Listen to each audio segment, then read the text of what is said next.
Ein bisschen. Ja, dann lieber nicht, Entschuldigung. Wie schaut's bei Ihnen aus? Können Sie Radl fahren? Wo nicht? Dieses Gürtelglas ist da. Pass es bitte auf, es dauert nicht lang, gell?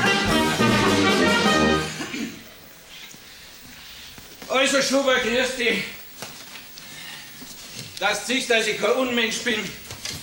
10 Tage gebe ich dir noch. 10 Tage. Aber keinen Tag länger, gell? Ja, geh jetzt hör auf. Jetzt kommst du auf die 14 Tage auch nicht mehr drauf zusammen.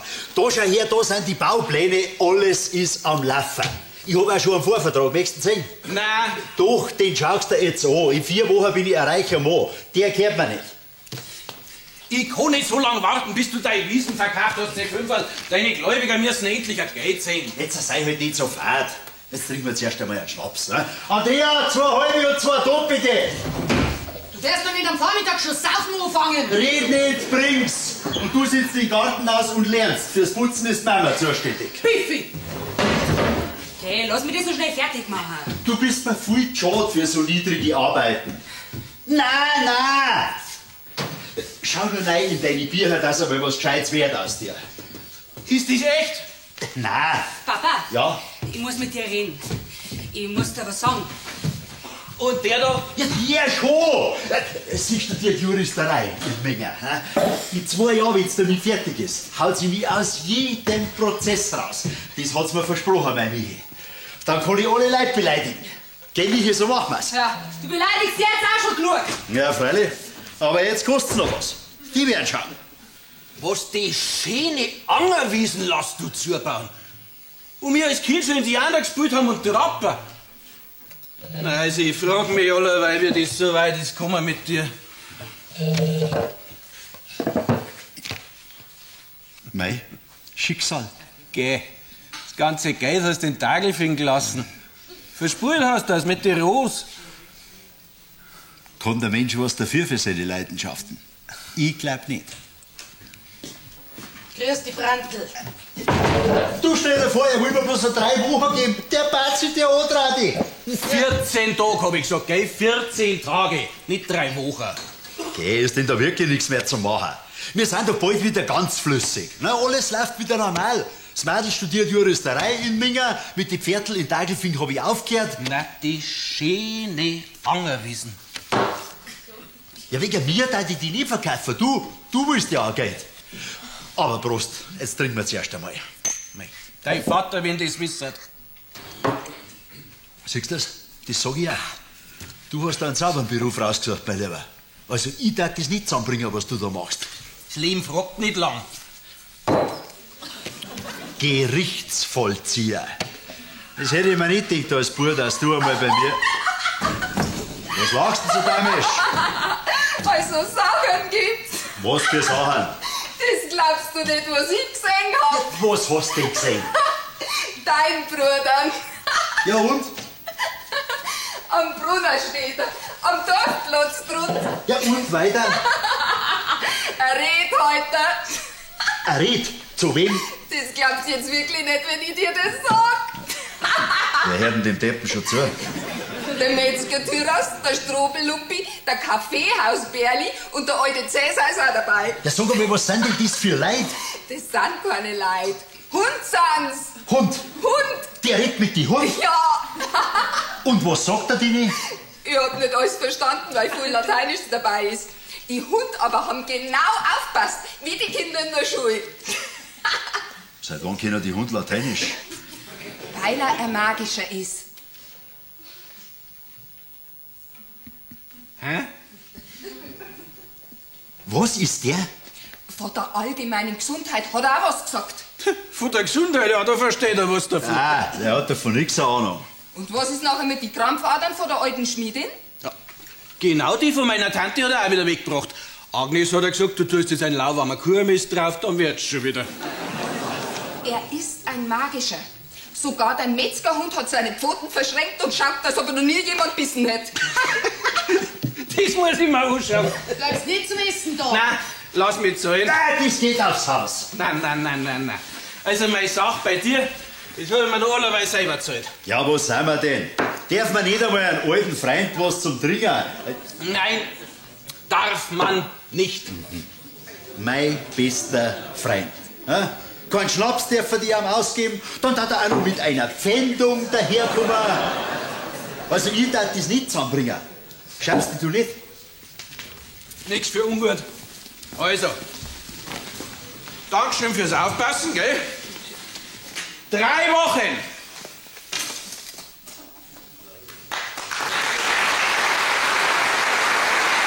Schau dir da.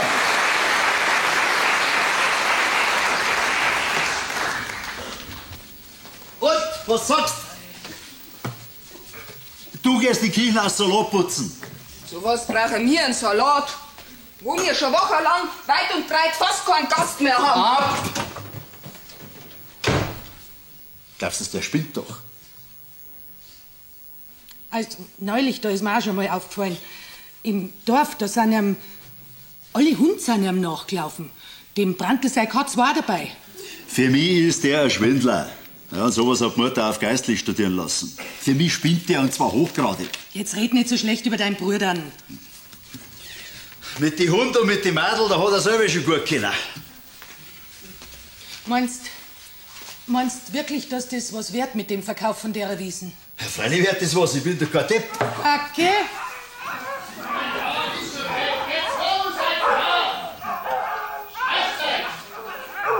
Grüß euch!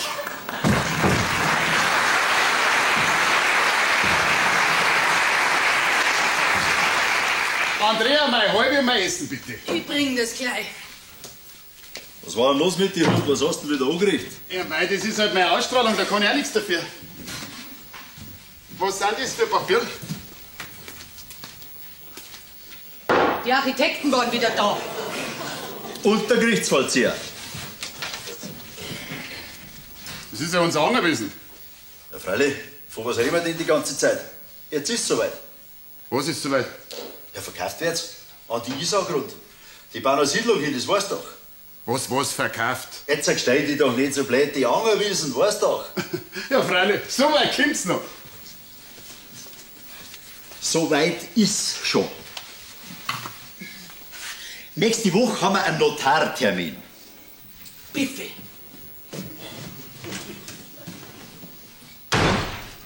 Ein Notartermin? Ein Notartermin. Nächste Woche? Nächste Woche. Hermann, ich hab noch mal drüber nachgedacht. Die Wiesen werden nicht verkauft. Was? Ja, das geht nicht, das Tabaki rein seelisch nicht, verstehst? Nein, das verstehe ich nicht. Gut, dann sag ich es dir deutlicher. Die Wiesen werden nicht verkauft, nur über meine Leiche. Sag einmal, haben da die Hunde jetzt den Verstand verbeit? Das haben wir doch schon alles ausgemacht.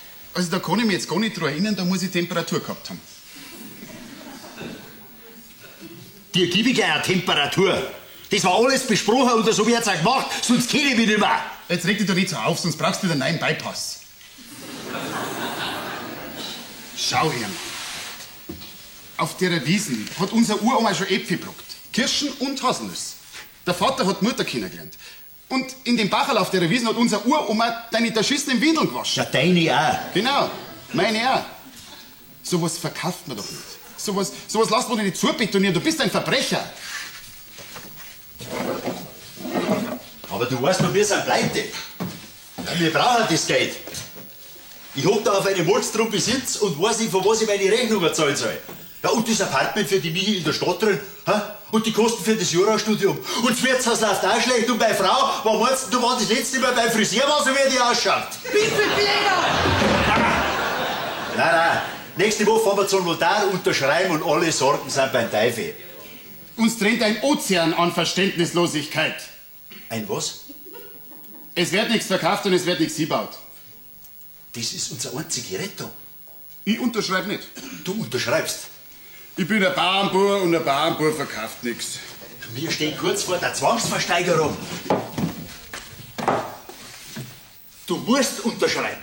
Ich hab in dem Haus genauso viel zum Sagen wie du. Und ich hab die ganze Arbeit, du kümmerst dich um nichts. Ja, ich bin halt nicht geeignet für die Gast- und Landwirtschaft. Deswegen hat mich unsere Mutter damals nach Freising zum Theologiestudium geschickt. Nein, du hast studieren dürfen.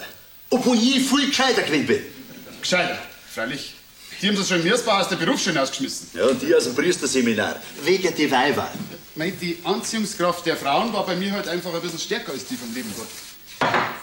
Der Zweifel am Zölibat war War? brünett. Ja, dann... Ja, dann heirat doch, dann bist du endlich weiter. Heiraten? Ich? Die Susi aus München zum Beispiel, bei der treibst du ja sonst auch wochenlang rum. Habt ihr nicht gesehen, dass die schirgelt? Ja, aber doch nicht so arg. Oder die Annemarie aus dem Bongau. Die sollte arg fett worden sein. Mit deinem Anteil von dem Geld von der Obstwiesen, da kannst du sie auf eine Abmagerungskur schicken. Kannst meine Frau gleich mitnehmen. Danke. Es gab da eventuell schon eine, die mir gefallen hat. Kennst du das, die Fräulein Ledermeier, das neue Schulfräulein? Nein, aber mit dem vollen Geld, da kannst du ja sowieso alle deine Weiber so zusammen operieren lassen, wie du es gerade brauchst. Die braucht Kooperation. Die schaut aus so schön, dass man fast solid werden kann. Ja, dann werd doch endlich solid, alt genug bist ja. Ja, da kannst du ein eigenes Haus bauen. Vielleicht kriegst du auch noch ein paar Kinder zusammen, wirst sehen, das gefällt dir. Na, das geht nicht. Ich bin streng katholisch. Ich darf mich nicht scheiden lassen. Also kann ich ja nicht heiraten, das ist doch logisch, oder? Aber irgendeinen Wunsch wirst doch du auch haben. Freilich? Ja, dann sag's, was wünschst du dir? Was ich mir wünsche, das kostet kein Geld. Ich wünsche mir, dass ich im Sommer unter unserem Birnbaum sitzen kann. Auf unserer Angerwiesen. Im Winter möchte ich zuschauen, wie die Kinder den kleinen Hügel runterrodeln. Wird im Herbst die Bladel von unserem Kirschbaum golden werden. Und im Frühling, da freue ich mich, wenn die ersten Schneeglecker rausspitzen. Ganz zart. So was wünsche ich mir. Verstehst?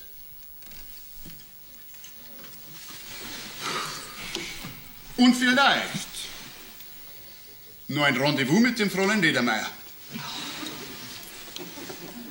Ich bring ihn um. Moin, bring ihn um. Ich bring ihn um! Du es mir jetzt lieb. Du hast mich da früher auch nicht gemengt. Ich bin da voll zu alt für die. Na, jetzt schon. Aber früher warst du mal so ein gutes Mädel. Mit einer blühenden Natur. Ein appetitliches Geschöpf mit einer liebesbegabten Seele. Ab einem gewissen Alter sind die Zutaten eben auch nicht mehr so frisch. Was ist aus dir geworden? Wo ist deine Kraft? Wo sind deine Ideen? Mein Bruder schikaniert die Tag für Tag und du lässt dir das alles gefallen. Und der ist ein Jammertal. Irgendwann ist in jeder Beziehung der Teufel drin. Richt dich heute mal wieder ein bisschen zusammen. Du laufst umeinander wie eine alte Zottel. Das freut doch keinen Mann. Aber mich freut's, Was freut dich? wenn der Hermann auf die Nacht schon im Schlafzimmer auf mich wartet und ich mich vorm Bett gehen und nackert im Spiegel anschaue. Unfrisiert. Wieder 1 Kilo fetter.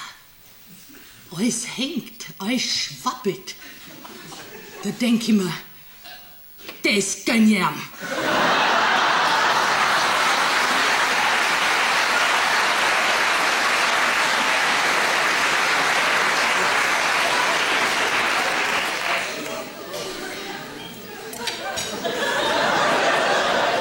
Am Standpunkt der Ewigkeit aus gesehen verliert das auch an Bedeutung.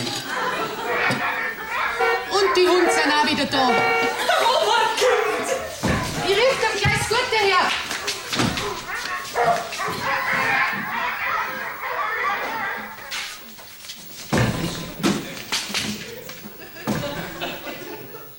Lila Hybridsau.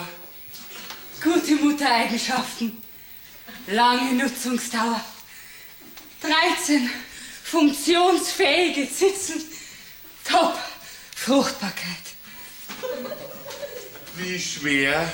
Die Jungtiere wiegen um die 100 Kilo, sind circa 180 Tage alt und haben die Eignungsprüfung erfolgreich bestanden.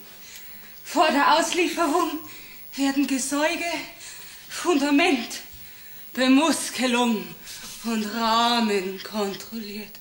Brav.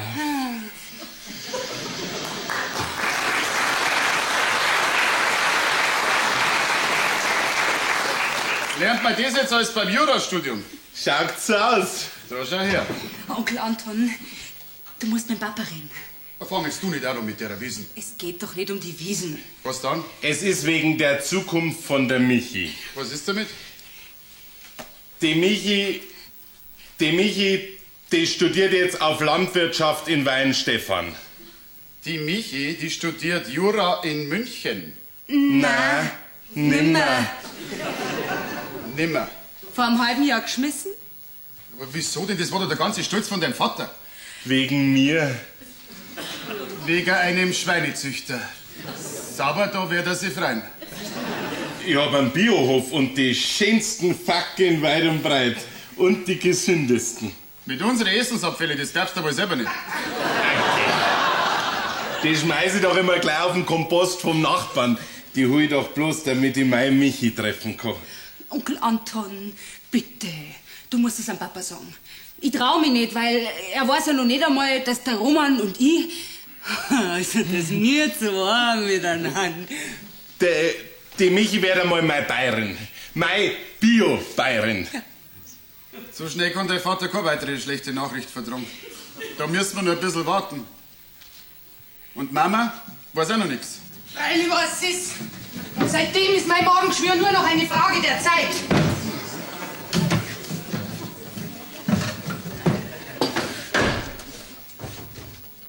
Du hast mir heute auf die Nacht. Warum? Meine Fackeln freuen sich immer so, wenn sie die sehen. Und die Henna und der Gockel. Und du nicht? Das wirst du noch schon merken, das verspreche ich dir. Und wir.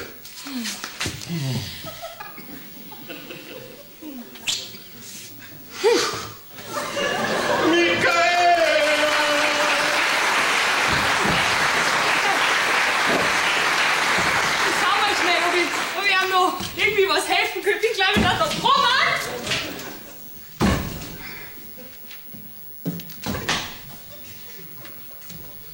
Anton, ich bitte dich, fahr mit dem Hermann zum Notar.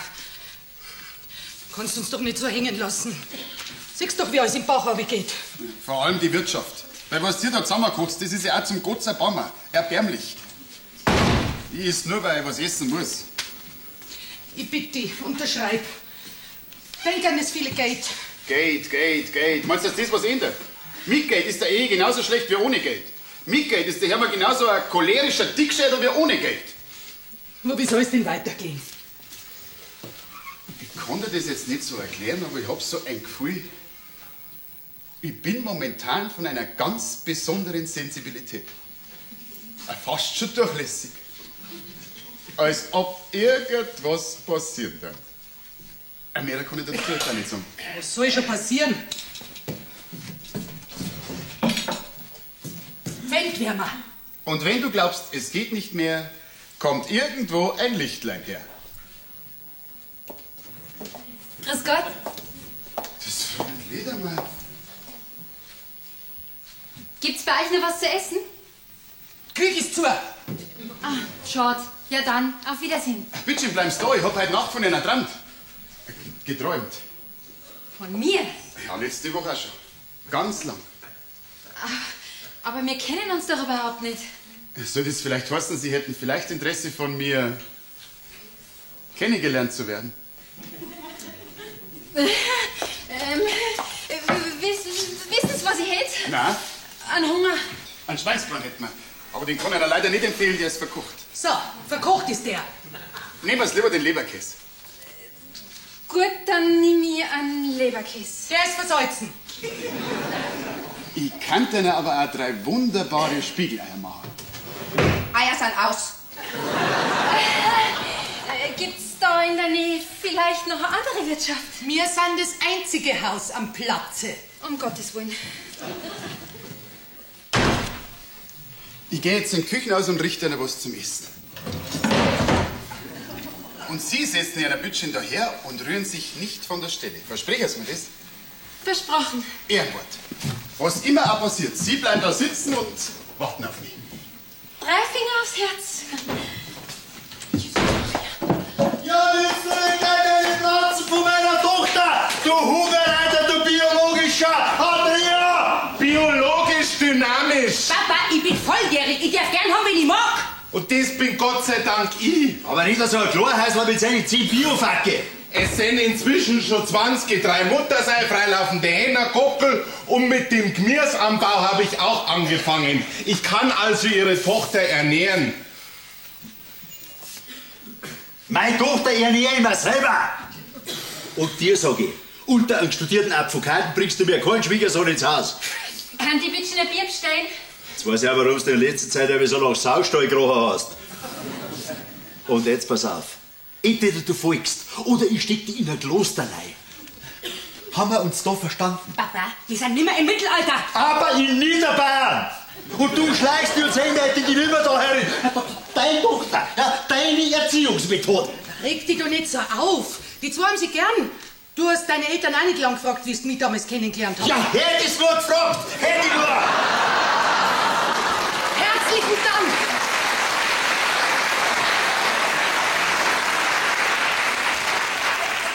Herzlichen Dank. Sag einmal, hast du das vielleicht gewusst? Was?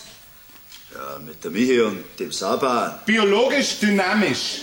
Freilich hab ich's gewusst. Bin doch die Mutter. Was bin nachher ich? Das wird ja allerweil anschieden, ja, bin ich da gar niemand! Oder doch lieber Apfelschorle. Ja, sehen Sie nicht, dass das jetzt nicht geht! Aber ich hätte einen Durst, weil ich merke schon, das wäre jetzt eine längere Verhandlung. Die Sache ist in 10 Sekunden ausgeredet. Du gehst auf dein Zimmer und du schleichst dich zu deinen Freilauffahrten hin, und zwar biologisch dynamisch. Nix. Der Roman bleibt da. Michi, sag's ihm. Das ist jetzt ungünstig. Nein, glaub mir's, das passt jetzt grad. Der Papa hat schon 2 Bypass. 3. Na, kriegt er halt noch einen. Dann hat er 4. Papa, jetzt muss stark sein. Am besten war's, Sie bleiben da ganz ruhig sitzen. Wenn du nicht gleich weg bist, dann verklage ich dich auf Hausfriedensbruch. Der Roman bleibt da. Michi, bring einen Schnaps. Sag einmal, was wird denn da gespielt? Was ist denn das für eine Verschwörung?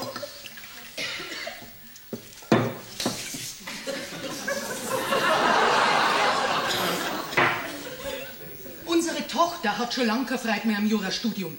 Das ist mir wurscht. Das zieht dich durch, und wenn es damit fertig ist, dann überlege ich mir, ob ich nicht bei ihr unsere Scheidung einreiche. Das wird schwierig, weil sie statt dem Gesetzbuch dann die Mistgabel in der Hand hat. Was hat sie? Papa. Papille.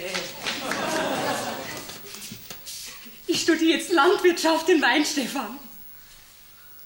Was studierst du? Damit sie mal eine gute Bayerin wird. Und zwar die meine. Das machst du rückgängig. Mein Papa, so versteh mich doch. Da hat sich der Reischleicher mit seinem stingernden Gewand und unsere Tochter vom Jurastudium abbringen. Michi, deine Zukunft, deine Karriere. Ja, siehst du nicht, dass du in dein Unglück rennst? Nein, Papa, du siehst nicht, dass genau umdraht ist. Ich renn in mein Glück mitten rein. So ist's. Ist doch schön, wenn wenigstens eine aus unserer Familie glücklich wird. Ich bin der Vater, der Kindeseigentümer, verstehst? Und ich werd machen, was ich sag, und zwar auf der Stelle, sonst kill ich mich über!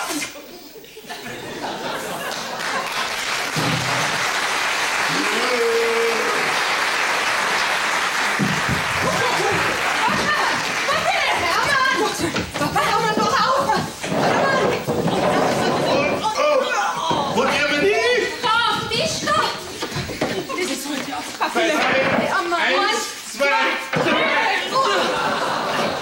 Wir müssen ihn ein bisschen seitlich lagern, damit er uns nicht ganz so geschwind erstickt. Andrea, du musst rein. Guck, stellen, das waren die letzten. Und wir zwei setzen uns jetzt im Biergarten aus. Aber wir sollten einen Arzt rufen. Der wird schon wieder.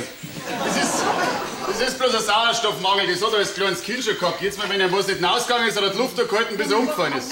Ja, aber das kann das Herz sein. So viel ich gehört habe, hat er schon 3 Bypässe. Ja, das werden wir gleich haben.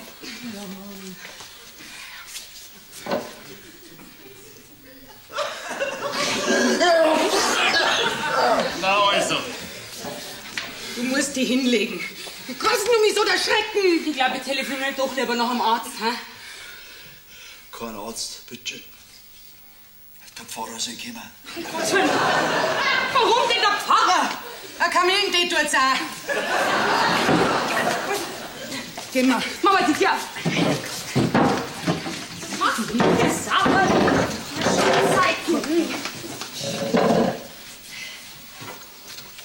Also, meine Familie haben sie schon mal ein bisschen kennengelernt. Das kann man so sagen, ja. Nur von Ihnen weiß ich noch nichts. Ja, nicht. Bis heute empfinde ich mein Leben als Entwurf, als Skizze, als etwas Unfertiges. Aber wie sagt schon der alte Chinese? Lächle, es ist immer später, als du denkst. So ist. Aber jetzt wäre es halt schön, wenn ich über Sie auch ein bisschen was erfahren hätte. Was denn? Also über Sie möchte ich alles wissen. Von der Geburt angefangen bis jetzt. Am besten, wir setzen uns jetzt im Biergarten aus und danach spazieren wir auf die Angerwiesen, auf das Bankerl unter der Birke. Da hat sich damals mein Vater in meine Mutter verliebt. Ich hab nicht so viel Zeit. Also der schöne Ausblick und die gute Luft waren bestimmt gut für einen Spannungskopfschmerz. Außerdem sind doch Schulferien. Spannungskopfschmerz? Woher wissen Sie von meinem Kopfweh? Ich habe Ihnen doch gesagt, ich habe von einer geträumt. Ganz lang und ganz wunderbar. Gehen wir?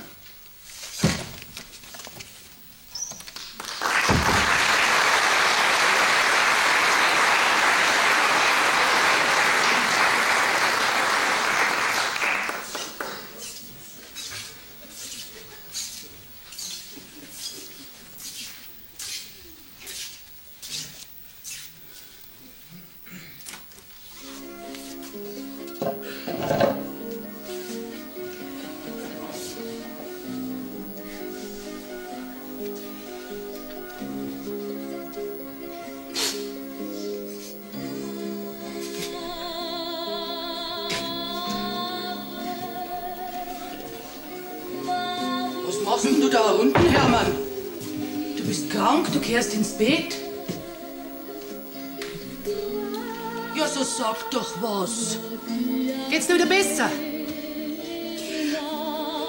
Es ist, weil ich bin so unschlüssig.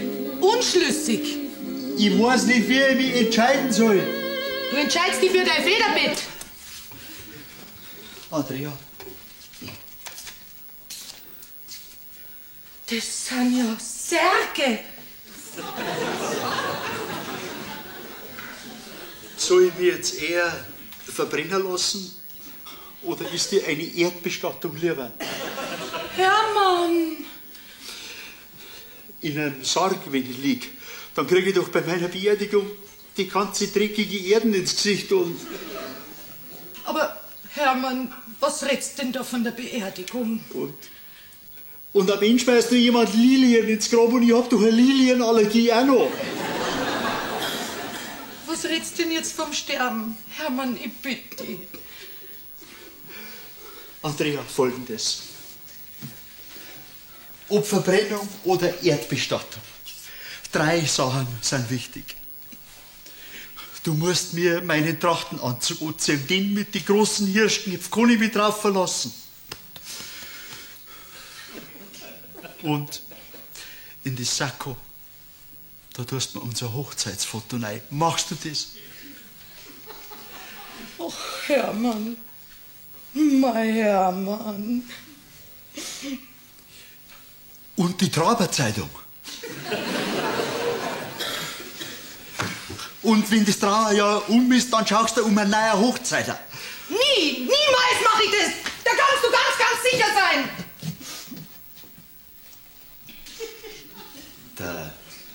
Der Reiterlois vom Moosheiselgrund, den kann ich mir gut vorstellen für dich. Nie, Hermann, nie. Aber du brauchst doch jemanden, der auf die schaut, der sich um die kümmert, ein bisschen ein Geld hat. Du kommst doch allein nicht zurecht auf der grausamen Welt, auf der grausamen...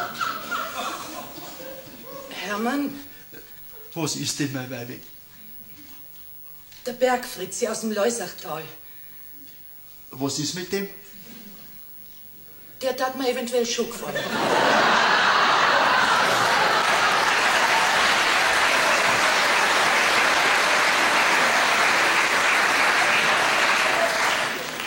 So.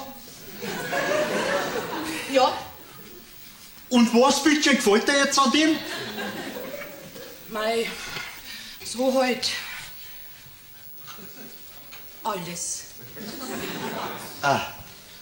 Geh.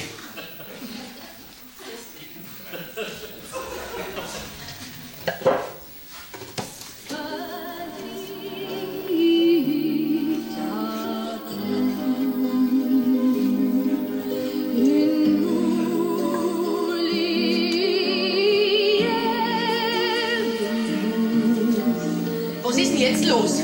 Der Pfarrer Betzwies ist im Anmarsch. Wer hat den gerufen? Ich habe ihn kommen lassen, damit er ihn für die Ewigkeit zusammenricht.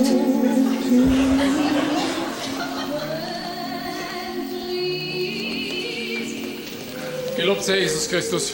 In Ewigkeit. Amen. Soll ich mein Ministrantenquartel hochziehen? Was meinst, Hermann? Soll sie? Ja, freilich. Wir müssen aber zuerst aufbügeln. Geh nur zu, Froni, ich möchte noch beichten. Geht's ihm denn wirklich so schlecht? Ich stehe kurz vor der Zwangsversteigerung, weil mich mein Bruder hängen lässt. Mein einziges Kind hört nicht mehr auf mich und meine Frau ist scharf auf den Bergfritze aus dem Wohlsaal. Da ging's ihr auch schlecht. Wollt ihr einen Kaffee? Haben wir noch so viel Zeit? Hammer. Also Hermann, krank schaust nicht direkt aus. Da drin, Hochwürden, da drin bin ich krank. Mehr seelisch, verstehst du? Gekampert, die muss ich nicht ein bisschen leiser machen. Das will ich, dass einmal bei meiner Beerdigung gespielt wird. Bei meiner Beerdigung gespielt wird. Hochwürden. Mich freut's Leben nicht mehr. Ich bin ein gebrochener Mann. Ich spür, ich mach's nicht mehr lang. Hast schon mit dem Doktor geredet? Ich hab keine Kraft mehr und keinen Schwung. Alles geht am Bach runter. Ich brauch keinen Doktor, Hochwürden. Mein Weg birgt in den Friedhof ein. Ich brauch die letzte Ölung.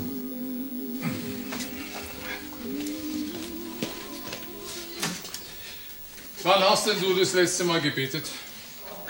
Gebetet? Also heute jedenfalls noch nicht. Und gestern? Auch nicht so direkt. Ja. Wenn es der Menschheit schlecht geht, dann entdeckt sie plötzlich die Religion. Das ist der pure Egoismus. Mei, der liebe Gott arbeitet eben mit allen Mitteln. Hände falten, Goschen halten. O Herr, du kennst unser Leben. Du schaust auf uns herab in den Tagen meiner Krankheit. Dir vertrauen wir alles an. Unsere Sorgen, unsere Lieben daheim und unser eigenes Schicksal. Lass unseren Mitbruder Hermann Schober bald wieder gesund werden, wenn es zu seinem Heile dient. Gib ihm die Kraft, alles zu ertragen, was ihm auferlegt wird. Dein Wille geschehe in unserem Leben. Amen. Amen. Jetzt ist passiert. Was? Was ist passiert? Das kann ich euch gar nicht sagen. Ja, der gerät schon. Gesehen hab ich's.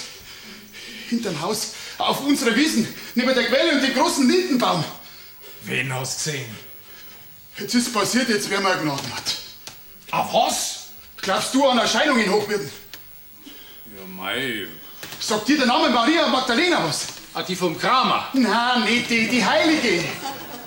Ich kann nichts dafür, sie ist mir erschienen. Drum auf unserer Wiesen gleich laufen wir schon auf. Am besten, ihr ruft gleich im Ordinariato. Ja, Moment, ja. Nicht so schnell. Ich meine, es ist ja schön, wenn die Leute was glauben, ne? Ja, aber heiliger Biermann, so geht's doch wirklich nicht. Ein Wunder. Das ist immer ein heikler Punkt. Ja, und Lourdes, ist das nix? Fatima, ist das nix? Altötting, Delphi?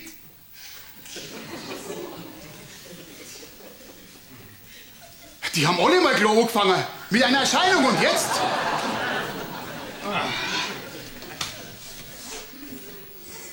Weltkarriere. Und genau das machen wir jetzt auch. Weltkarriere.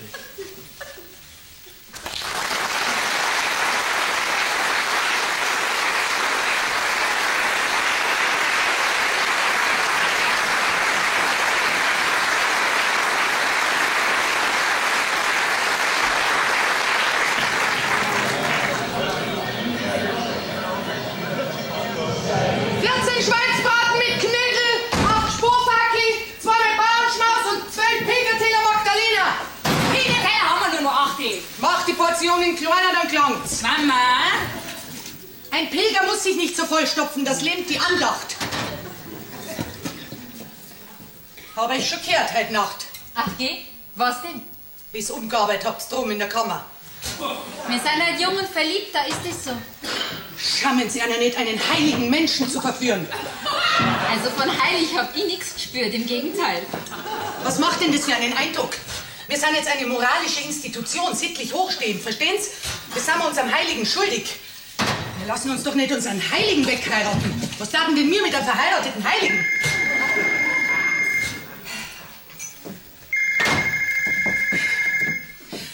Gaststätte Schober, grüß Gott. Friseusen? Ja, essen die was? Weil wir haben nämlich seit neuestem Menüzwang, verstehen Sie? Ah, ja, dann nur her damit. Ich reserviere im Biergarten. Auf Wiederhören. Friseusen? 30 Stück, ein ganzer Bus voll. Machen die einen Betriebsausflug? Alles wegen dem Wunder. Die Maria Magdalena ist doch die Schutzpatronin von denen. Das mit dem Wunder, das ist doch erst einmal nur ein Gerücht. Ich mein, glauben Sie das? Wir in Niederbayern, wir sind glaubensstark. Ein religiöses Tropenklima. Da klangt doch ein Gerücht.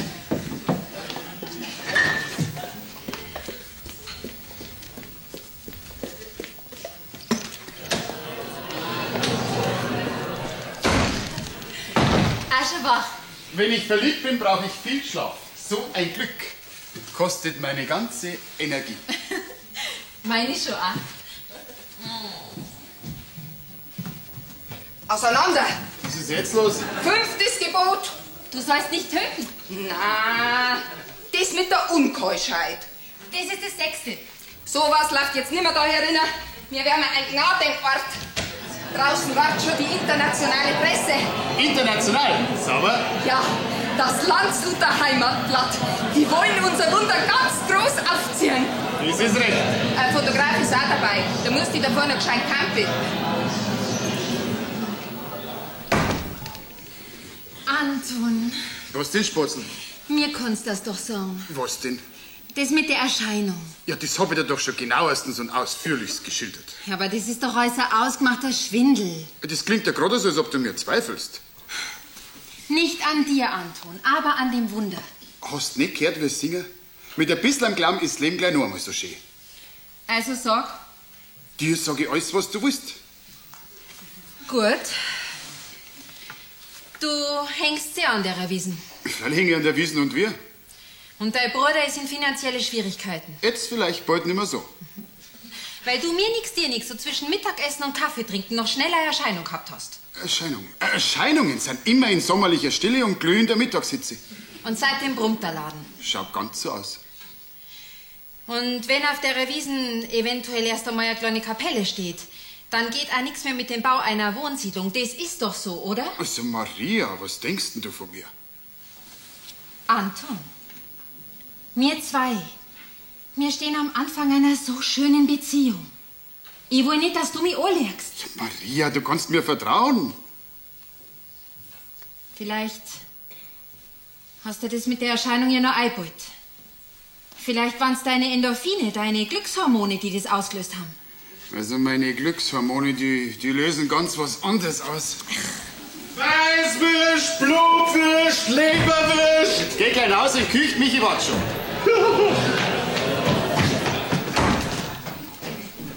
Opferkerzen müssen wir nachbestellen. Die gehen weg wie nix. Wahrscheinlich sind wir zu billig. Grundvoraussetzung für eine Vision ist, dass jemand ehrlich und aufrichtig ist. Bin ich? Es gibt aber noch ein wichtiges Kriterium bei einer Erscheinung. Ah, was denn noch? Keuschheit. Au. Die 9 Autogrammkarten sind geliefert worden. Du musst gleich ein paar unterschreiben. Das ist recht, Bruni, das mache ich gleich.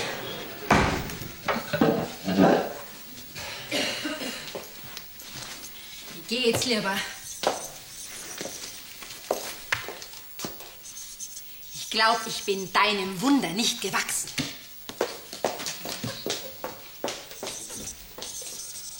Servus, Spatzel.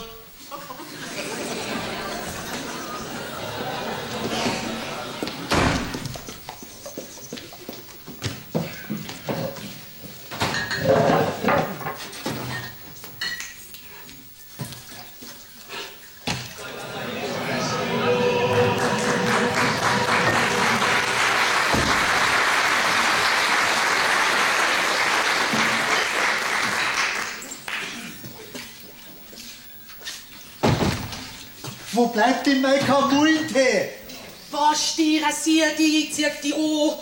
Du musst mir im Biergarten nur ein frisches Wasser anzapfen. Kann ja nicht immer alles durch die Wirtsstube schleppen. Weibi, mit mir geht's bergab. Die meisten Krankheiten, die in meinem Medizinbuch da stehen, die habe ich schon. Hypochonder bist. Das hat sogar der Doktor gesagt. Und dafür habe ich auch noch 80 € hinlegen müssen. Ich glaube, ich werde bald sterben. Davor zapfst du mir gefälligst nur das Fassel an. Da, jetzt hast du es, jetzt ist der Puls ganz weg. Aus ist's. Wird schon wieder kommen. Da, Papa, dein Tee. Oh, was macht denn dieser heiße Scheiße bei uns in der Küche? Den hat der Frau engagiert, damit der Kreislauf wieder in den Tee kommt. Siehst du's? Geht doch. Fette Schwiegerpapa. Ja, trampelt's nur alle rum auf meiner armen Seite. Okay, armer Papa. Da schau dein Tee. Dein Tee. Dein Tee. Hallo.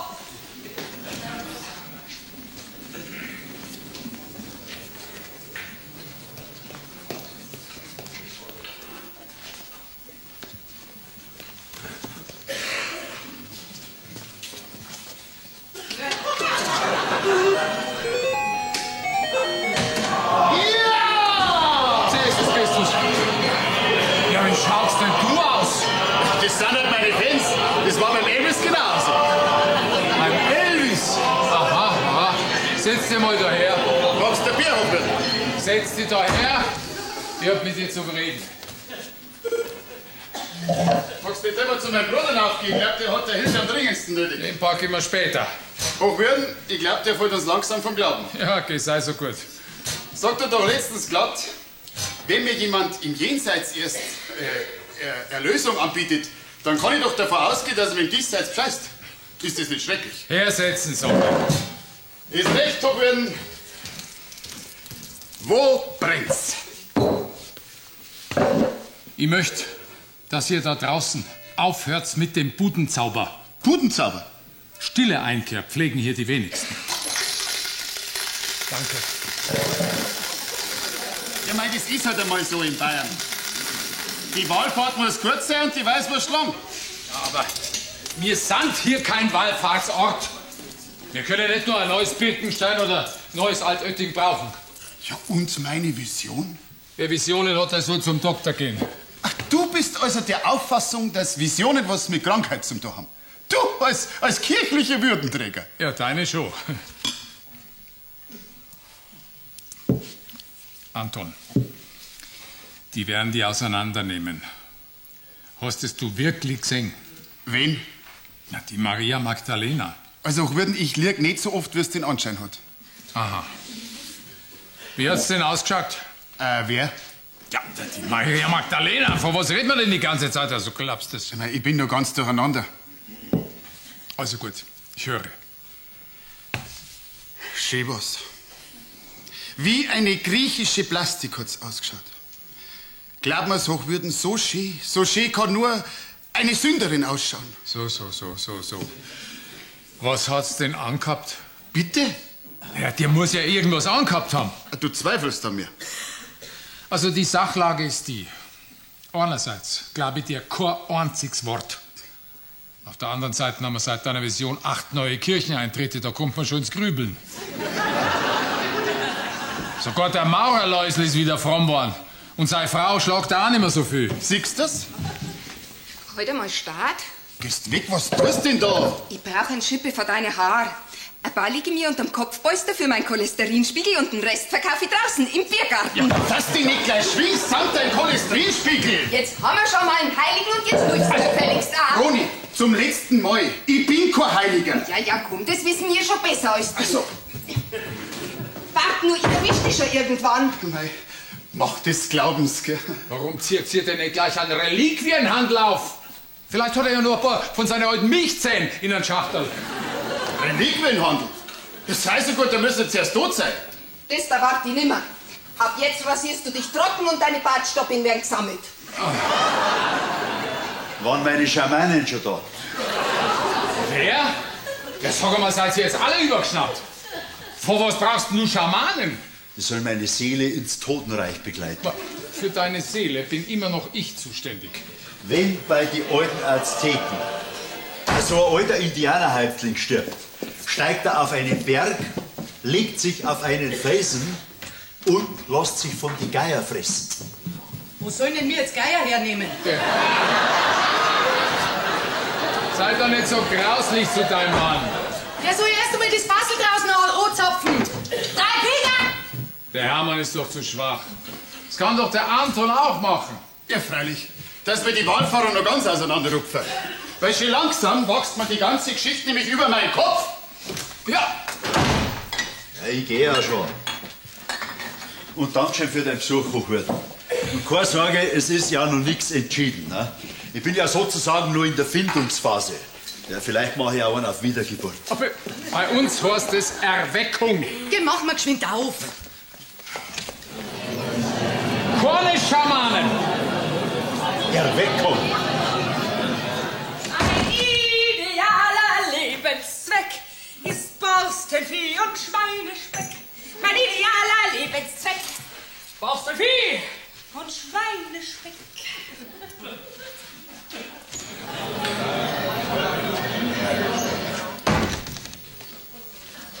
Bist du ganz blass? Das ist doch jetzt auch schon wurscht. Und schwitzt du das da? Vollkommen unwichtig. Ja, Papa, geht's dir wirklich so schlecht? Bald ist sowieso alles vorbei. Du musst einfach nur schauen, dass du deiner alten Kraft zurückkommst. So geht's doch nicht weiter. Der Dr. Detterbeck hat auch gesagt, dass du überhaupt nicht krank bist. Du darfst dich nur nicht so gehen lassen. Der Detterbeck hat keine Ahnung. Der Detterbeck ist Arzt und auch sonst vom mäßigen Verstand. Kim, probier mal. Was ist denn das? Traust man ja eigentlich fast nicht sagen. Schweineis. Ja, Vom Roman seine Biofacke. schmeckt's? Leider. Weißt du, warum die so gut haben? Weißt du, dass du gekocht hast und nicht die Mama? Na, deswegen nicht. Aber die Schweine, die schlafen in dem Hai, das auf unserer Wiesn gemacht worden ist. Okay. Ja, und seitdem sie die Mama, ihr Arthrose mit dem Schweineschmalz einreibt, ist die auch weg. Kim, probier noch was. Die Gnidl. Hast die du gemacht? Ja, allein heute 200 Stück. Kocht in dem Wasser von der Quelle, wo der Onkel Anton seine Erscheinung gehabt hat. Kim, ist noch was? Locker wie ein Schneeflocken. Ja. Und von den Spanferkel haben wir halt 80 Portionen verkauft. An einem Tag? Ja. Und das hast alles du gekocht? Ja. Lernt man alles auf der Landwirtschaftsschule. Ja. Sag dieses böse Wort nicht. Okay, Papa. Schau, am Schreibtisch hocken, das ist halt nichts für mich. Weißt du, ich möchte mit meinen Händen was schaffen. Rumfetzen, was bewegen. Das ist das, was mir Freude macht. Und, Papa, Was denn? weißt du, was mir nur Freude macht? Red. Ich möchte mit dem Roman zusammenbleiben. Ja. Schon wieder so ein Wort. Okay, Papille. Wie viel hast du gesagt? Hast verkauft heute von denen? 80 Portionen. Lasst jetzt unter Pilgerteller Magdalena. Dafür haben wir einen Teufelstoast von der Speiskarte gestrichen. Der passt jetzt nicht mehr. Na, der passt jetzt nicht mehr. Geh, komm, schenk mir eine halbe ein. Das ist ein Ritt. Und dann bringst du mir noch ein bisschen was von der Sauce. Ja, Papa. Bring ich dir gleich. So. Da schau her. Ja, du, Michi, Ja, was? geh, gib mir noch eins.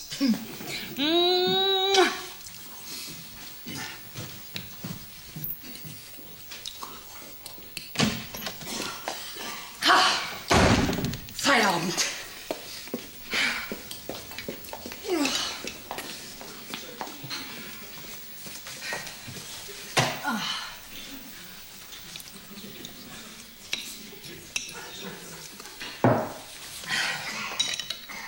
Wieso isst denn du wieder? Du wolltest doch sterben. Ja, freilich. Dass sich der Bergfritzi da reinsitzen kann. Was hast denn alle mit dem Bergfritzi? Ja, du redest doch die ganze Zeit von ihm. Geh, Blödsinn. Du hast doch neulich gesagt, dass der Oberarm hat wie ein Kokosnuss. Wer? Ja, dein Bergfritzi. kann ich mich nicht erinnern. Aber ich.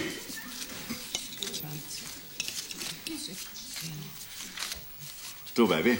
Hm? Meine Oberarm. Was ist damit? Schauen für auch nicht schlecht aus. Da weiß ich nichts davon. Vielleicht solltet ihr mir mal wieder ein bisschen genauer anschauen. Wieso? Ich kann mich an Zeiten erinnern, da hast du mich gern angeschaut. Du mich schon auch. Schön bist. Was bin ich?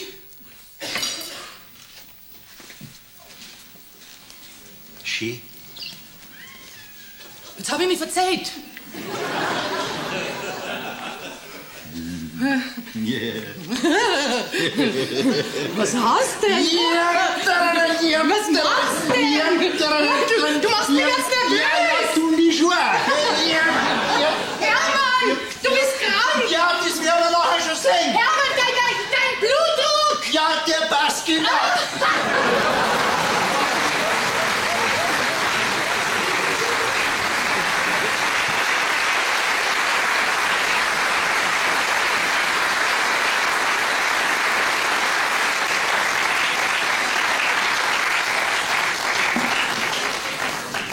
Schön, gell?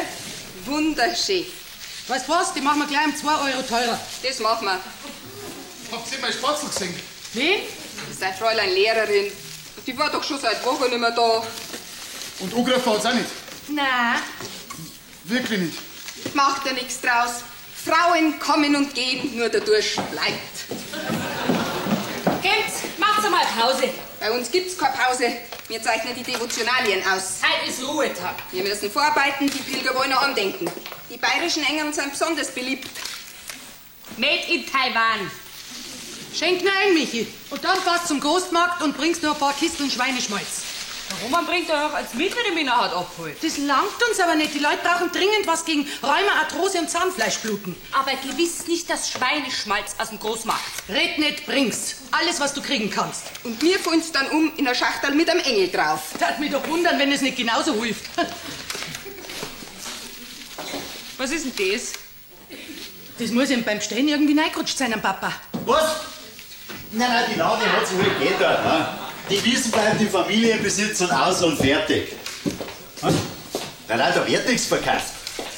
Wieso? Ja, weil ich das so sag. Was heißt der mündliche Vertrag? Das ist mir wurscht. Wir brauchen euer Geld nicht.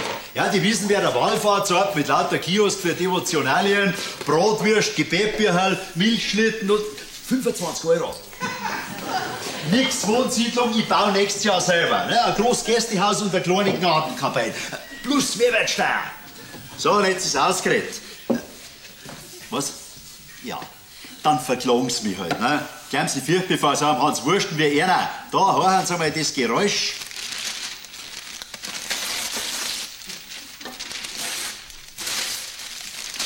Ich zerreiß grad eure Baupläne. Was? Ja, dann schleichen Sie ihn halt. Hat jetzt nicht gerade das Telefon gleich? Ja, aber das war für mich. Für mich hat niemand angegriffen. Na. Vielleicht hat sie bloß meine Telefonnummer verschlammt. Vielleicht hat's aber auch kein Interesse mehr an dir, dein gescheites Fräulein Ledermeier. Ich muss jetzt immer gehen. So tief, dass überhaupt nicht mehr gesehen wird. Anton, jetzt komm, sitz dich her, wir müssen deinen Terminkalender besprechen. Also, pass auf. In 2 Stunden kommt der Reiter Pepe wegen seinem eitrigen Weisheitszahn. Der braucht Handauflegen. Der Schmiesepp hat eine kranke Kuh im Stall, da kümmerst du dich dann anschließend. Und der Gärtnerverein hat angerufen, ob du nicht kurz über die Himbeerplantagen joggen kannst, dass nächstes Jahr nicht wieder so verwurmt sind.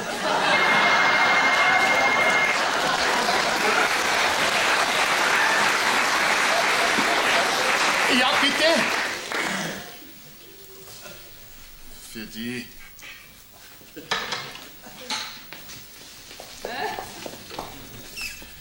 Schober? Eine Hochzeit. Wann? Ja, gern. Wie viel seid's denn? Gut, dann kommt's einfach vorbei, damit wir den Menüplan besprechen. Unser Heiliger? Ja, von mir aus. Aber das wirkt sich natürlich schon im Preis aus. Gut, ich trag's gleich ein in seinen Kalender. Auf Wiederhören. Die Schleppe soll er tragen. Schreib's ein. Oder dass mir vielleicht gar nicht im Telefonbuch drinnen stehen. Anton, schau. Du hast doch uns, deine Familie. Und du hast eine Verpflichtung übernommen von ganz von oben. Du brauchst kein Spatzel. Nur dazu eine, die ums Verrecken nicht an unser Wunder glauben will. So was tut man nicht. Und im Telefonbirkel stehen wir schon länger drin, als wie dein Amsel alt ist. Vergiss die Frau, die hat sowieso nicht zu uns passt. Die denkt voll zu kritisch. Hermann, mir ist gar nicht gut. Leiste mir ein paar von deinen Medikamente. Kannst alle zusammen essen. Danke, Hermann. Wo ist denn unser Einnahmebierhal?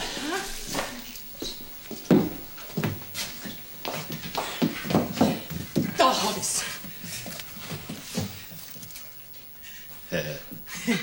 Solche Umsätze. Das Wunder hat uns gerettet. Magdalena sei Dank. Und das sind die Vorbestellungen. Wir sind Monate im Voraus ausgebucht. Ich hab mich schon lange nicht mehr so gut gefühlt. Und so stark. Hab ich schon gemerkt. Frischfleisch für die Pilger. Das nächste Mal nimmst du gefälligst den Lieferanteneingang hinten. Ja, aber hinten ist abgesperrt. Abfälle gibt's halt keine. Die Gläubigen haben alles selber zusammengefressen. So ist recht. Jetzt war's grad günstig. Ist Michi um? Da bleibst, ich hab mit dir zum Reden. Was denn, Schwiegerpapa? Ja, Schwiegerpapa, das darf da so passen. Jetzt pass auf. Ich werde es nicht zulassen, dass du weiterhin mein Mädel die Augen vertraust. Sie vertraut mir die meinen schon auch. Ab jetzt ist Austrat. Das glaub ich aber schon auf gar keinen Fall nicht. Denk doch vernünftig, Roman. Du bist der kleine Heiselbur. Und wir stehen vor einer gastronomischen Großkarriere. So einen Standesunterschied, das kann nicht gut gehen. Ich hab auch schon um eine Wiesenzeit eingegeben. Mit der Mitgift, die mich hier einmal mitkriegt, kannst du es mit jedem Ölschei aufnehmen. Ist es möglich, dass ihr zwar ein bisschen einen Rohrreiniger braucht für euer Hirn? Nicht frech werden, Birschal, geh sonst schäbert's. Ja, glaubt's denn ihr, dass sie die Michi das gefallen lasst? Und ich schon gleich dreimal nicht. Ja, da macht einmal keine Sorgen. Blut ist allerweil noch dicker wie ein Schweinsschmalz. Und meine Angst vor dir, die hält sich auch in Grenzen. So, und jetzt schwingst du.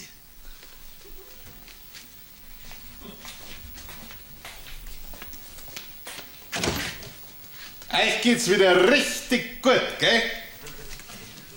Pumperl gesund sind wir. So gesund waren wir überhaupt noch nie. Gut hast du das gemacht, Hermann. Ich lass mir von keinem auf der Nase rumtanzen. Ich nicht. Wir sind wieder wer, verstehst? Wir sind wieder wer. Logisch. Was ist denn mit dir passiert? Aus ist und gar ist. Bald ist alles vorbei. Was ist vorbei? Alles.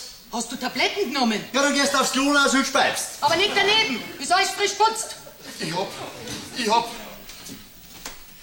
Ich hab wieder eine Vision gehabt.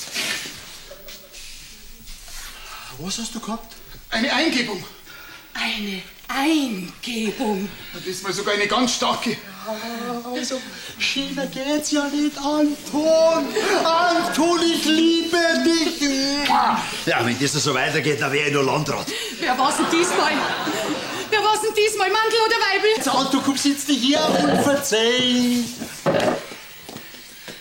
Wir müssen im Ordinariat anrufen. Der Bischof soll kommen, samt seiner ganzen Kurie. Wo ist denn das Telefonbuch? Ja, bitteschön, sei so gut. Die müssen uns jetzt alle unterstützen. Ich bin fix und fertig. Ja, das wird dir jetzt noch öfter passieren. Anton, da musst du dich dran gewöhnen. Du, es gibt magische, die haben sogar 17 Erscheinungen gehabt. Ich meine, das musst du dir mal vorstellen, 17 Stück innerhalb von 3 Wochen, das musst du erst einmal bringen. Mir gangst. Wo ist denn das verdammte Telefonbuch? Drum in meinem Zimmer.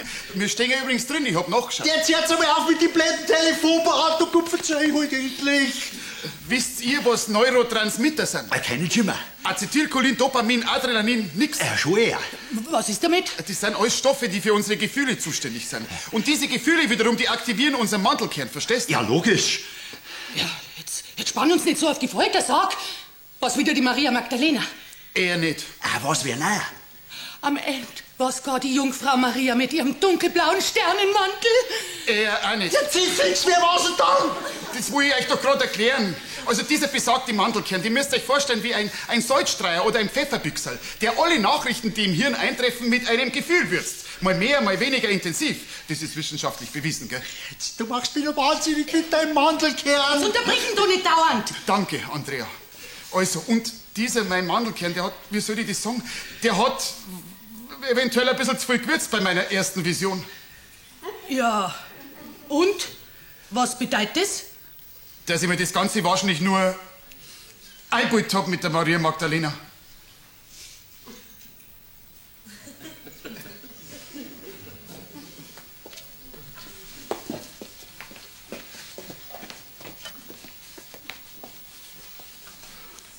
Das gibt's nicht. Das darf's nicht geben. Niemals. Aber du hast das doch eigenhändig gesehen. Ich befürchte eher nicht. Ich bin mir eventuell sogar schon fast sicher, dass das gar keine Erscheinung war. Anton! Tu mir das nicht an! Ich war doch so stocknarrisch verliebt in mein Spatzel. Und da war ich wahrscheinlich ganz außer mir vor lauter Dopamin und Adrenalin und was der Geier. Und da kann's leicht passieren, Ja, dir gib ich gleich Adrenalin! Ja, weißt nicht du überhaupt, was du da sagst? Weißt nicht du, was das für uns bedeutet? Für unseren Standort als Wallfahrtszentrum? Weißt du das? Was kann denn ich dafür, wenn meine Gefühle Tango tanzen? Und jetzt, was die verlassen hat, deine Fräulein Schullehrerin, jetzt tanzt nichts mehr in deinem Mandelkern. Sieh ich das richtig? Jetzt tanzen andere, düstere Botenstoffe in meinem Mandelkern. Sowas wünsche ich keinem. Aha. Und diese düsteren Botenstoffe, ja, die haben also jetzt eine zweite Erscheinung ausgelöst. Eine Erscheinung, mit der du uns zum Haus und Hof bringst. Jetzt, wo wir gerade so schön in Fahrt sind. Siehst du das, jetzt hast du es begriffen. Das ist das Ende meiner Karriere. Vielleicht kriegt er ja noch eine dritte Vision, der Anton. Vielleicht kommt sie ja doch noch, die Maria Magdalena. Oder der Heilige Geist. Oder was weiß ich wer. Na, nichts mehr aus. Mir kommt keine Erscheinung mehr ins Haus.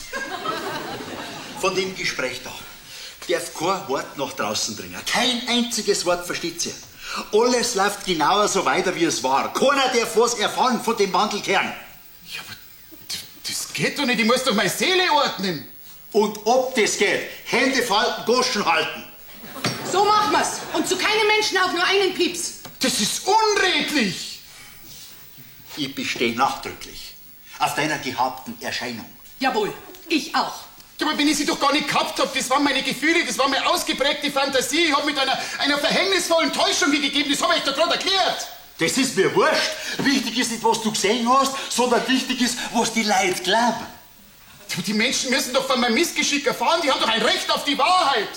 Aber der Mensch hat auch ein Recht auf ein Wunder und auf einen Pilgerteller und auf unsere Devotionalien aus Äpfelammen. So ist. Und wo bleib ich? Ich hab doch auch ein Recht. Ich möchte meine Seele erleichtern, ich möchte aufrichtig sein und ehrlich. Und zu diesem Zweck habe ich bereits eine Pressekonferenz einberufen.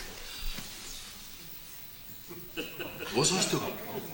Die Wahrheit muss auf den Tisch, schonungslos. Schließlich habe ich mal 2 Jahre Theologie und Freising Theologie studiert. Hermann, halt jetzt bitte nicht wieder die Luft an. Meine Luft. Deine heute an!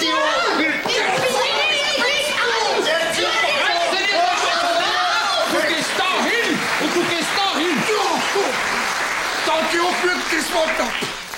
Nur eine kleine Familienzwistigkeit, nichts Ernstes. Wollen Sie sich nicht zu uns setzen? Mögen Sie vielleicht einen Pilgerteller? Der gang mal gerade noch ab. Du bleibst da, bin jetzt zum Reden. Ja, ich mit dir schon auch. Also, dann red. Zuerst du. Der Maurerläusel, der schlagt seine Frau wieder. Ja, das habe ich mir fast schon gedacht. Und du weißt warum?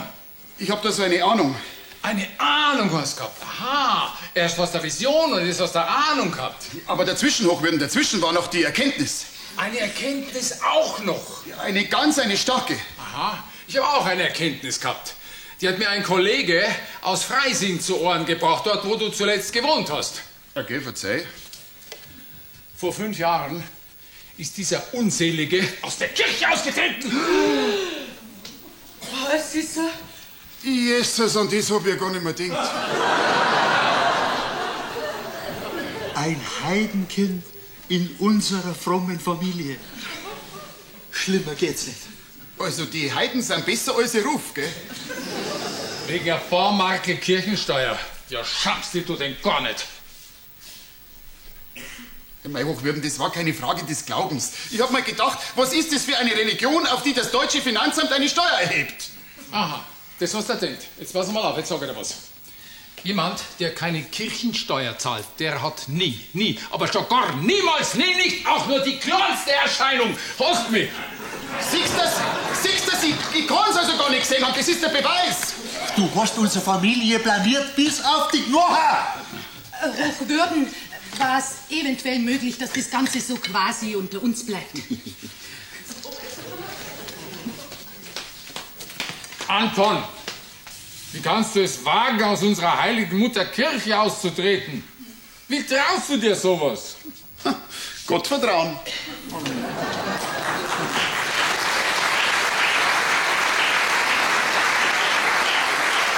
Darf ich nur ein Stück auf? Ja, bitteschön. Danke. Ja, ist es. So fein und so. Danke. Leisten. Locker. Ein Gesicht wieder. Euer Weihwasserkessel ist austrocknet. Das ist kein gutes Omen.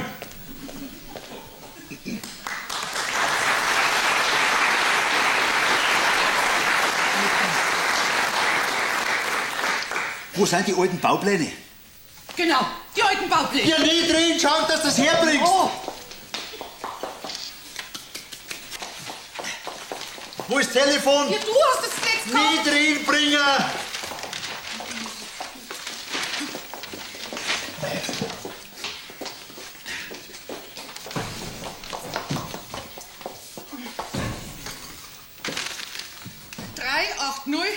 .380 6831. Ja, grüß Gott, bin ich da richtig bei Isaac und... ja, sehr gut, hier spricht der Schober her. Wann ist der Dings da? Der Brenninger. Diplom-Ingenieur Brenninger. Ja, sie verbindet. Ja, grüß Gott, Herr Diplom-Ingenieur Schober hier. Also machen wir es kurz, die Wiese steht wieder zur Disposition. Welche Wiese? Ja, meine Angerwiese. Beleidigt. Ich, Sie. Das hat überhaupt keine Bedeutung. Wissen Sie, ich bin ein Bayer und da gehört das sozusagen zum Brauchtum. Entschuldigt. Mich, wegen dem bisschen Folklore. Wollen Sie jetzt die wissen oder wollen Sie es nicht? Aufgelegt. Entschuldigen, mich, ja, so weit kommt's noch. Doch, das tust du und zwar umgehend. Nein. Das ist unsere einzige Chance. Und der Anton mit seinem schlechten Gewissen, der unterschreibt uns jetzt alles. Das ist mir wurscht, ich hab auch meinen Stolz. Herrn Ingenieur Brenninger, bitte. Schober hier. Andreas Schober. Ich verbinde Sie mit meinem Gatten. Moment. Ja, ich möchte mich, würde das eventuell überhaupt was bedeuten, wenn ich mich bei Ihnen in aller Form nicht. Was soll ich? Wo soll ich mir die Wiesen hinstecken? Sie, wir haben einen mündlichen Vertrag. Was, bitte? Aufgelegt. Was hat er gesagt? Die haben sich für ein anderes Grundstück entschieden. Sag, dass das nicht wahr ist. Wir sollen da mit der deutschen Wirtschaft bergauf gehen, wenn ein gegebenes Wort schon nichts mehr gilt.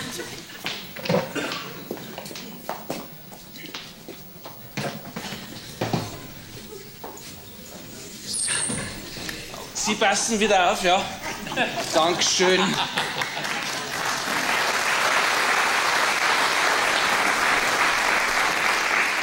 So, wie schaut's aus? Ich hab gehört, die Geschäfte sind wieder am Laufen. Wir können nicht klagen. Ja, das ist recht. Also, wo ist die Kassa? Kasse. Kasse. Kasse, Kasse, Kasse. Kasse, Kasse, Kasse. Welche Kasse? Na, die mit Pulver drin, eure 4 Wochen sind rum. Und was mein Herz schwimmt ihr ja nachgerade in Euroscheine. Also, wo sind's? Auf der Bank. Aber lass einen Lagschein da, überweist das, sobald ich Zeit hab. Ja. Bargeld habt's keins. Eher nicht. Glaub ich nicht. Wenn mein Mo sagt, wir haben kein Bargeld, dann haben wir auch keins. Und jetzt schleicht die. Michi! Was machst denn du? Für die Mama, für die Papa. Vierte. Wo willst du denn hin? Ich zieh aus. Wetten, dass ich was find.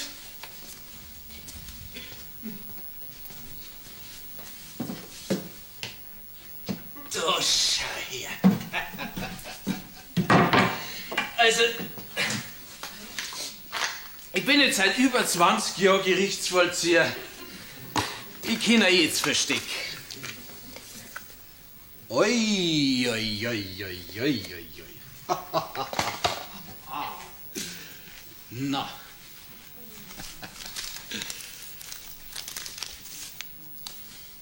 Was hat's gesagt? Sie zirkt aus. Ja, Michi, um Himmels Willen, wieso denn? Die Ratten verlassen das sinkende Schiff. Aber Kind, wo willst du denn hin? Haben wir denn nicht immer alles getan für dich? Ja, wo wird's denn schon hinwollen? Zu ihrem Schweinebaron. Mama, ich kriege ein Kind.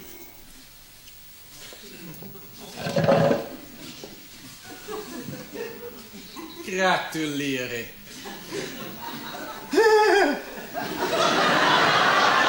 Ja, bravo! Das hat uns ja gerade noch gefällt. Ein Abbruch, ein Studium und jetzt auch noch ein lediges Kind.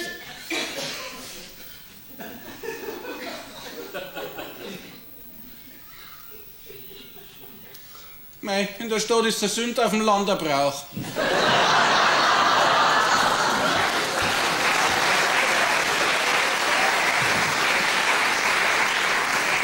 Nix lediges Kind, wir heiraten. Du, mein Dirndl. Ja, Papa, er mich. Bevor es mir nur ein Wiesenwirt wegschnappt. Und von was will dieser Klohäusler Sau, Frau und Kind ernähren? Ha? Von unseren Essensabfälle. Von dem da. Was ist das? Ein Kaufvertrag. Na und? Lies. Der Diplom-Ingenieur Brenninger von der Isargrund hat 2 von meinen sauren Wiesen gekauft. Der Brenninger. Ja. Von der Isargrund. Ja. Und mit dem Geld können wir noch 5 Kinder im Feld setzen. Gell, Michi? Kim, gehen wir.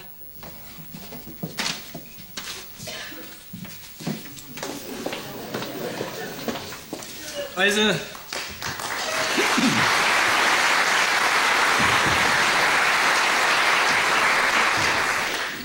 ich hab ja nichts dicker wie brüllende Kleinkinder.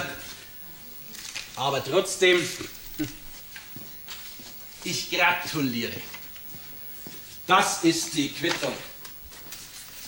Auf bald!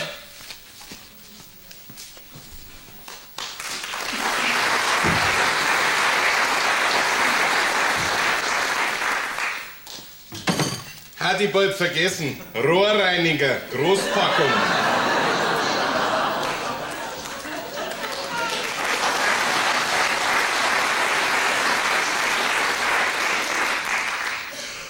Wunder weg, Geld weg, Kind weg. Und Hochzeitstag haben wir auch. Gratuliere.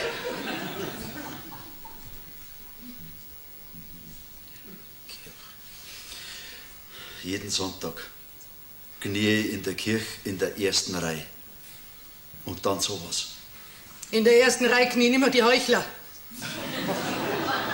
Stell dir einmal vor, was wir alles erreichen hätten können. Jetzt wären wir Opa und Oma. Und wer weiß, ob wir jemals unser Enkelkind sehen dürfen. Meinst du wirklich? So wie wir uns aufgeführt haben. War mir wirklich so schlimm? Freilich war mir schlimm. Grauslig war mir. Vor allem du. Du schon auch. Ich war ganz arg. Das Leben ist voller grausamer Schlingen. Dabei ist der Roman doch eigentlich ein ganz netter Bursch. Ein sehr netter Bursch. Und seine Blut- und Leberwürste sind die besten im ganzen Landkreis. Und er stammt aus einer religiösen Familie. Und der Pulver oder auch? Jetzt schon.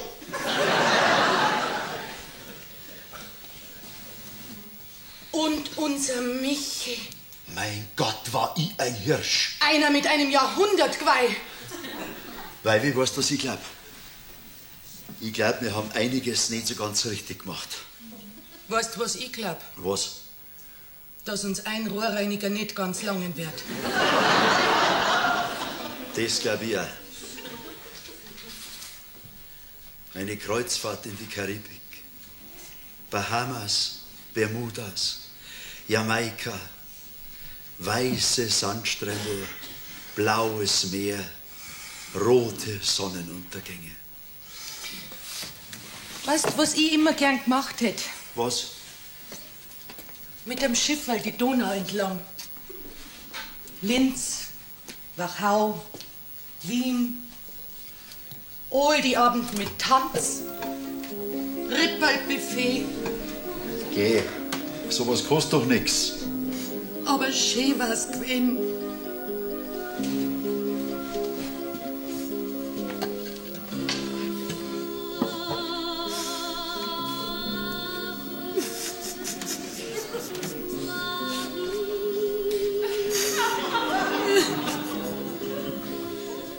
Eine schöne Stimme hat sie gehabt, die Callas. Aber das ist doch gar nicht die Callas. Weil wir hör's Warner auf. Der Callas ist auch nicht immer gut gegangen.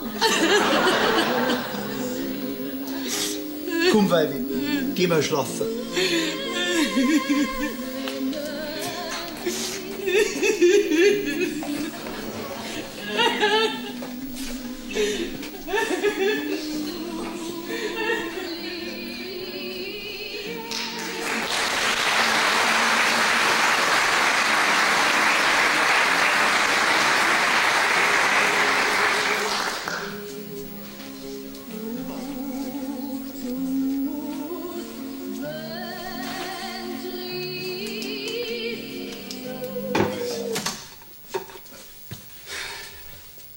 Ja, bitte. Ich suche eine gewisse Maria Ledermeier. Könnten Sie mal nachschauen, ob Ihr Telefon kaputt ist? Oder ob sie die Nummer geändert hat? Ja. Nix kaputt. Nix geändert. Aber warum hebt's da nicht ab? Gab's da vielleicht noch eine andere Möglichkeit? Ja, die Tür macht sie auch nicht auf. Hallo? Hallo? Christian. Ist das jetzt wieder mein Mandelkern oder bist du das wirklich? Was ist denn lieber? Maria, wo warst du? Weißt du, was ich durchgemacht habe? Ich bin fast umgekommen vor lauter Sehnsucht. Nochmal so ein Liebeskummer stehe ich nicht durch, verstehst du das? Freilich verstehe ich das. Ich habe ja selber einen gehabt. Ein Liebeskummer? Du? Wegen wem? Wegen dir und deiner Maria Magdalena. Die ist nicht mehr da, Spatzel, die ist weg. Ich hab schon gehört. Und die kommt dann nicht mehr zurück? Versprochen. 3 Finger aufs Herz, ich hab theologisch schwer nachgerüstet. Und was ist mit deiner Familie? Du bist meine Familie. Das hast du jetzt schön gesagt. Ich hab noch nie einen Menschen so vermisst wie die. Wirklich? Und bevor du mir jetzt wieder abhaust, muss ich unbedingt was loswerden. Maria, das hilft jetzt alles nichts, aber du musst mich heiraten. Unbedingt. Aber du bist doch streng katholisch und darfst sie nicht scheiden lassen. Und deswegen hast du gesagt, heiratst nicht. Das schon, das heißt, das darf ich nicht. Beziehungsweise, das war ein Irrtum. Ich darf mich jederzeit scheiden lassen. Jederzeit! Aha, und deswegen möchtest du mich heiraten. Ich möchte dich heiraten, weil er dir die Welt zu Füßen legen möchte. Warum noch? Weil ich jemanden brauche, der auf mich aufpasst. Warum noch? Weil du als Lehrerin mal eine gute Pension kriegst und ihr schließlich auch von was leben musst.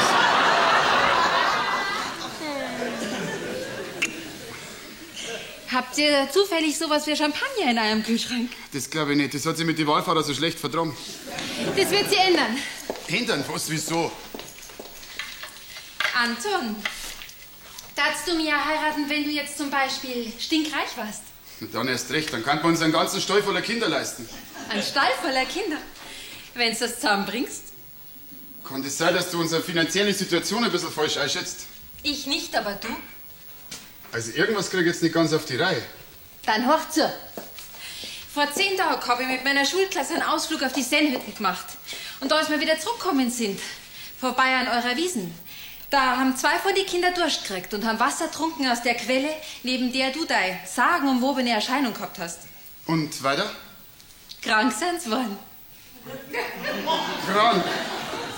Durchfall, Übelkeit, Schweißausbrüche.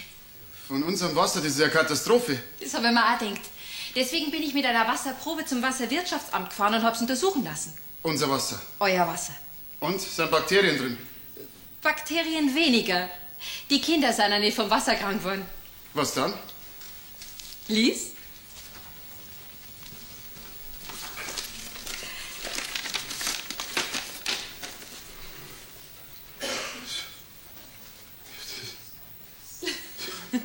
Hermann, Andrea, tut's alle auf der Stelle!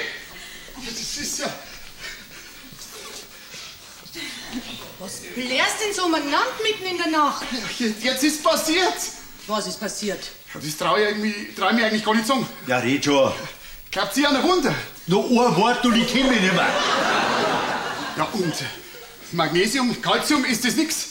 Natrium, Kalium, Silizium, ist das nix? Ganz zu schweigen von Sulfat und Dings, Hydrocarbonat.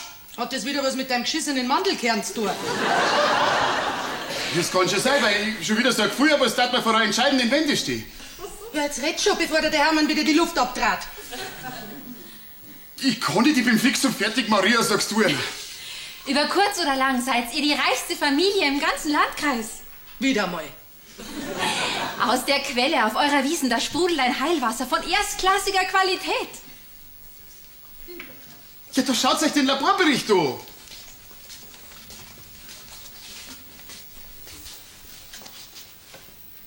Was bedeutet das?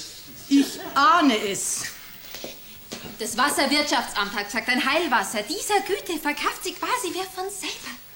Wir bauen eine Mineralwasserfabrik. Ja, oder ein Heilbad oder eine Schönheitsfarm. Oder beides. Mit diesem Wasser werden wir auf kurz oder lang zum Kurort. Und du, deinem Traum vom Landrat, wieder ein Stück näher.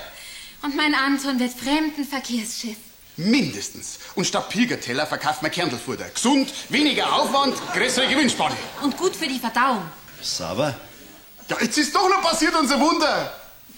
Ja, red schon, sagt's was. Schön.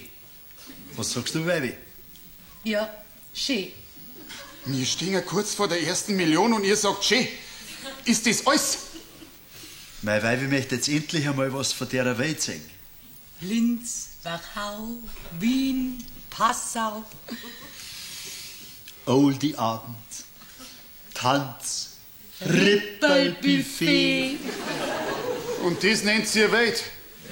Uns glaubt's.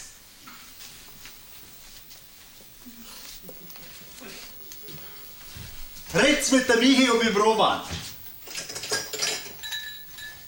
Vielleicht haben die Lust auf sowas. Mir nimmer. Sagt's einer, mir übergeben. Als Dankeschön für den guten Tipp mit dem Rohrreiniger. Und morgen? Schifferl fahren am Königssee, gell, Weibi? Und Hochzeitstag haben wir auch. Genau.